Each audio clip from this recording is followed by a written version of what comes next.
We provide you the platform to turn your dreams into reality. Give wings to your aspirations with KR Mangalam University. लेकिन अखबार उठाओ और बिहार से रक्त रंजन की तस्वीर ना आए, ये हो नहीं सकता है।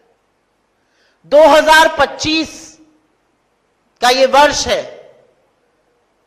आजादी के 7 दशकों से ज्यादा बीत चुके हैं और आज भी दिन दहाड़े हत्याओं का सिलसिला बिहार में जारी है। असलियत यह है कि बिहार की हत्याओं से यह देश दहला हुआ है और बिहार में न सिर्फ कारोबारियों की, जिस पर अभी मैं विस्तृत चर्चा करूंगी, लेकिन जो महिलाओं के साथ हो रहा है। मैं बोल नहीं सकती हूं कि जब मैंने मुजफ्फरपुर की उस खबर का पढ़ा जहां पर 20 चाकू एक बेटी को मारे गए और वो 8 घंटे तक अस्पताल के बाहर पटना में इंतजार करती रही इलाज का और उसने दम तोड़ दिया, क्या बीती होगी इस देश की आधी आबादी पर। क्या यह देश महिलाओं का नहीं है? क्या यह देश आपकी बेटियों का, आपकी बहनों का, आपके घर की महिलाओं का नहीं है? क्या यह प्रदेश सिर्फ और सिर्फ गुंडा राज में आगे रहेगा? लेकिन मैं सिलसिलेवार तरीके से कुछ घटनाओं का जिक्र इसलिए करना चाहती हूं क्योंकि यह एक पिक्चर दिखा रहा है बिहार की। यह दिखा रहा है बिहार में दिन दहाड़े क्या हो रहा है। न बच्चे सुरक्षित है, न महिलाएं सुरक्षित है और न कारोबारी सुरक्षित है। हम इस मंच से कई बार बेरोजगारी पर, पलायन पर आवाज उठा चुके हैं। कौन करेगा आखिर निवेश?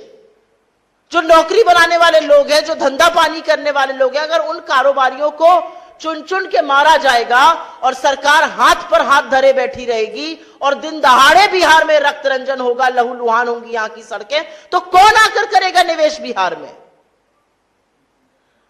कल की खबर, बालू के कारोबारी रमाकांत यादव जी, उनके घर पर उनकी गोली मारकर हत्या कर दी गई। इसके पहले उनकी भाई की हत्या कर दी गई थी। गोपाल खेमका जी, इस केस ने दुनिया भर में यह तस्वीर पहुंचाई है कि बिहार में कानून व्यवस्था पूरी तरह से दम तोड़ चुकी है।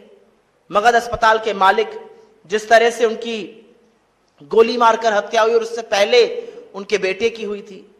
अंजनी सिंह जी, पटना के जमीनी कारोबारी, उनकी जिस तरह से रात में बदमाशों ने गोली मार के हत्या कर दी और हाईटेक हथियार लेकर अपराधी चल रहे हैं। कोई चेक करने वाला नहीं है बिहार में। कहां से आ रहे हैं अपराध? कौन सप्लाई कर रहा है? बिहार के हर व्यक्ति को लाइन में लगा दिया है। अपना प्रमाण पत्र दिखाओ, अपनी पहचान दिखाओ, अपनी नागरिकता सिद्ध करो। लेकिन अपराधी बेधड़क है, अपराधी बेखौफ है। अपराधियों के पास हथियार कहां से आ रहे हैं यह पता ही नहीं है। रजी अहमद उर्फ नन्नू मियां, मालेगांव के रहने वाले जमीन कारोबारी, उनकी हत्या। विनय गुप्ता जी, किराना व्यवसायी, नवगछिया बाजार में उनकी गोली मारकर हत्या। रमेश चंद्रा जी, मार्च में मुजफ्फरपुर में मिट्टी के कारोबारी, उनकी गोली मारकर हत्या कर दी गई। संजय अग्रवाल जी, नामी ज्वेलर थे, उनकी दर्दनाक मौत हुई क्योंकि गोलियों से उनको भून दिया गया था। सुरभि, जो एशिया अस्पताल की संचालिका थी, उनके चेंबर में घुसकर उनको गोली मारी गई। विनोद मेहता, भागलपुर के जो कपड़ा कारोबारी थे, उनकी नृशंस हत्या हुई। और ADG law and order, Bihar का जो सर्वोच्च पद पे बैठे हुए पुलिस आला कमान है, उनके सामने पटना में बोरिंग कैनाल में दिन दहाड़े 8 राउंड फायरिंग के होते हैं और पटना की सरकार, बिहार की सरकार सुई टपक सन्नाटा, कोई कुछ कहने वाला ही नहीं है। इस तरह से अपराध है, इस तरह से रक्त रंजन है, इस तरह से लहू बहाया जा रहा है, कोई कहने वाला नहीं है।